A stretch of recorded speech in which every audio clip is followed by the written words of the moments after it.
आइए जानते हैं आज के प्रमुख अंतर्राष्ट्रीय खबरों को। पहले एक नजर हेडलाइंस पे। पेपर लीक और बेरोजगारी, युवाओं में दिखा गुस्सा। जंतर मंतर पर सीजेपी के प्रदर्शन की 5 बड़ी बातें। पश्चिम एशिया संकट के बीच पीएम मोदी की इकोनॉमी एडवाइजरी काउंसिल के साथ मीटिंग। वैश्विक संकट के बीच भारत की नई आर्थिक रणनीति, पीएम मोदी और ईएसी की अहम बैठक। क्या ममता बनर्जी का मैसेज लेकर यूसुफ पठान के पास गए थे सौरव गांगुली? यूक्रेन ने रूस के ऑयल डिपो पर किया ड्रोन से हमला, पीटरबर्ग में मिलिट्री बेस पर भी अटैक का दावा। चिलचिलाती धूप, ट्रक खराब और पानी खत्म, तड़प तड़प पर मर गए 49 लोग। जिगरी दोस्त की जासूसी कर रहा इजरायल, पेंटागन की इस रिपोर्ट से अमेरिका में हलचल। अचानक 16,500 रुपए टूटी चांदी, सोना भी बिखरा, वजह सिर्फ अमेरिका। आमिर खान ने तीसरी शादी की खबर को कंफर्म किया, 5 जुलाई को गर्लफ्रेंड गौरी से करेंगे शादी। कप्तानी गई, टीम में भी जगह नहीं, सूर्य कुमार के एग्जिट पर क्या बोले चीफ सेलेक्टर अजीत अगरकर।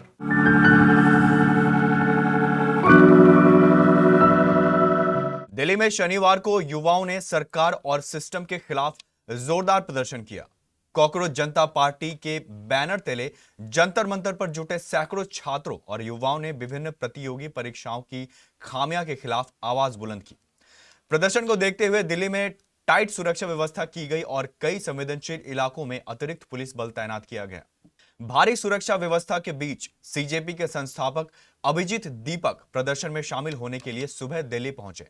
जंतर मंतर पर उनके पहुंचने से पहले ही बड़ी संख्या में छात्र, युवा, पेशेवर और अभिभावकों के साथ स्कूली छात्र प्रदर्शन स्थल पर एकत्र होने लगे थे। कई प्रतिभागी कॉकरोच के मुखौटे पहने हुए थे और उनके हाथों में फूल नजर आ रहे थे। प्रधानमंत्री नरेंद्र मोदी ने शनिवार को इकोनॉमिक एडवाइजरी काउंसिल की बैठक की अध्यक्षता की, जहां बढ़ती वैश्विक अनिश्चितताओं और भू राजनीतिक तनावों के बीच भारत की आर्थिक रफ्तार को बनाए रखने की रणनीतियों पर चर्चा की गई। सूत्रों के अनुसार बैठक में आर्थिक विकास को मजबूत करने, अर्थव्यवस्था की मजबूती बढ़ाने, देश में ईज ऑफ लिविंग और ईज ऑफ डूइंग बिजनेस को बेहतर बनाने के लिए सुधारों को तेज करने से जुड़े कई सुझावों और नीतिगत उपायों पर विचार किए गए। काउंसिल के सदस्यों ने वैश्विक अर्थव्यवस्था की बदलती परिस्थितियों की समीक्षा की। इसके साथ ही पश्चिम एशिया में जारी संघर्ष के भारत और वैश्विक अर्थव्यवस्था पर संभावित प्रभावों का आकलन किया गया। वैश्विक उथल पुथल और भू राजनीतिक तनावों के बीच भारतीय अर्थव्यवस्था को नई रफ्तार देने के लिए प्रधानमंत्री नरेंद्र मोदी ने एक बड़ा कदम उठाया है। दुनिया भर में चल रहे आर्थिक संकटों के बीच भारत को एक मजबूत शक्ति बनाए रखने के उद्देश्य से पीएम मोदी ने प्रधानमंत्री की आर्थिक सलाहकार परिषद के सदस्यों के साथ एक अहम बैठक की अध्यक्षता की। इस उच्च स्तरीय बैठक का मुख्य फोकस देश की आर्थिक वृद्धि को गति देना और वर्तमान वैश्विक चुनौतियों का डटकर सामना करने के लिए नई रूपरेखा तैयार करना रहा। प्रधानमंत्री और आर्थिक सलाहकार परिषद के बीच हुई इस बैठक में मुख्य रूप से उन रणनीतियों पर मंथन किया गया जो भारत को वैश्विक आर्थिक अनिश्चितता के दौर में भी तेजी से आगे बढ़ाने में मदद कर सकती है। बैठक के दौरान वर्तमान वैश्विक उथल पुथल के समय में भारत की आर्थिक वृद्धि को और बढ़ावा देने के लिए कई महत्वपूर्ण विचारों पर, नए उपायों पर विस्तार से चर्चा की गई। क्रिकेट की दुनिया के दिग्गज और पूर्व भारतीय कप्तान सौरव गांगुली इन दिनों एक बड़े राजनीतिक विवाद में घिर गए हैं। एक अखबार ने दावा किया कि गांगुली ने ममता बनर्जी का एक खास संदेश यूसुफ पठान तक पहुंचाया, लेकिन अब गांगुली ने खुद सामने आकर इस पूरी खबर को झूठ बताया है और मीडिया हाउसेस को एक चिट्ठी लिखी है। 4 जून को कोलकाता के एक मशहूर अखबार के पहले पन्ने पर एक खबर छपी। इस खबर में दावा किया गया कि सौरव गांगुली पश्चिम बंगाल की पूर्व मुख्यमंत्री ममता बनर्जी की तरफ से बहरामपुर लोकसभा सीट के सांसद यूसुफ पठान के पास गए। गांगुली ने कथित तौर पर पठान को यह संदेश दिया कि वो अपनी सांसद की कुर्सी छोड़ दें, यानी इस्तीफा दे दें।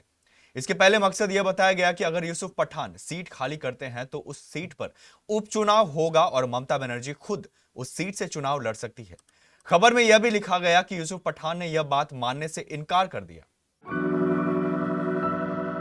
यूक्रेन के राष्ट्रपति वोलोदिमीर जेलेंस्की ने शनिवार को कहा कि यूक्रेनी ड्रोन्स ने रात भर में रूस के दक्षिणी क्रास्नोडार इलाके में एक ऑयल डिपो और उत्तरी रूस में सेंट पीटरबर्ग के पास एक मिलिट्री बेस पर हमला किया। जेलेंस्की ने एक्स पर कहा, रूस को अपना युद्ध खत्म करना होगा और लोगों की जान लेने वाले हमले रोकने होंगे। यूक्रेन के खिलाफ अन्याय की किसी भी हरकत का उचित जवाब दिया जाएगा। पश्चिमी अफ्रीकी देश नाइजर के सहारा मरुस्थल से दिल दहला देने वाली खबर सामने आई है। ईद उल अजहा का त्योहार मनाने अपने घर लौट रहे 49 लोगों की प्यास के कारण तड़प तड़प कर मौत हो गई। भीषण गर्मी के बीच रेगिस्तान में ट्रक खराब हो जाना इन यात्रियों के लिए काल बन गया। इस दर्दनाक हादसे ने एक बार फिर सहारा के खतरनाक रास्तों और वहां की प्रतिकूल परिस्थितियों को सामने ला दिया है। अमेरिका और इजरायल दशकों से करीबी सहयोगी रहे हैं, लेकिन ईरान युद्ध को लेकर दोनों देशों के बीच बढ़ते मतभेद अब सुरक्षा और खुफिया मामलों तक पहुंचते दिखाई दे रहे हैं। एक नई रिपोर्ट में दावा किया गया है कि अमेरिका में इजरायल की खुफिया गतिविधियों को लेकर चिंता बढ़ गई है और वरिष्ठ अमेरिकी अधिकारियों को संभावित निगरानी से बचने के लिए अतिरिक्त सावधानी बरतने की सलाह दी जा रही है। एक न्यूज की रिपोर्ट के मुताबिक अमेरिकी खुफिया एजेंसी ने हाल ही में इजरायल से जुड़े काउंटर इंटेलिजेंस खतरे का स्तर बढ़ाकर क्रिटिकल कर दिया है, जिसका मतलब है कि इजरायल अमेरिकी अधिकारियों को कभी भी निशाना बना सकते हैं। रिपोर्ट में कहा गया है कि यह फैसला ऐसे समय लिया गया जब राष्ट्रपति डोनाल्ड ट्रंप और इजरायली प्रधानमंत्री बेंजामिन नेतन्याहू के बीच ईरान नीति को लेकर मतभेद बढ़ रहे हैं। सोना और चांदी के भाव में एक दिन के दौरान भारी गिरावट आई है। चांदी एक ही झटके में 16,600 रुपए तक टूट चुकी है, जबकि सोने की कीमत में भी बड़ी गिरावट आई है। शुक्रवार को रात 11:30 में कम्युनिटी मार्केट के बंद होने तक चांदी के भाव 16,000 से ज्यादा टूट चुके थे, जबकि सोने का दाम में भी करीब 4,000 रुपए तक की गिरावट आई थी। सोने और चांदी के भाव में एक दिन के दौरान इतनी भारी गिरावट सिर्फ अमेरिका की वजह से आई है।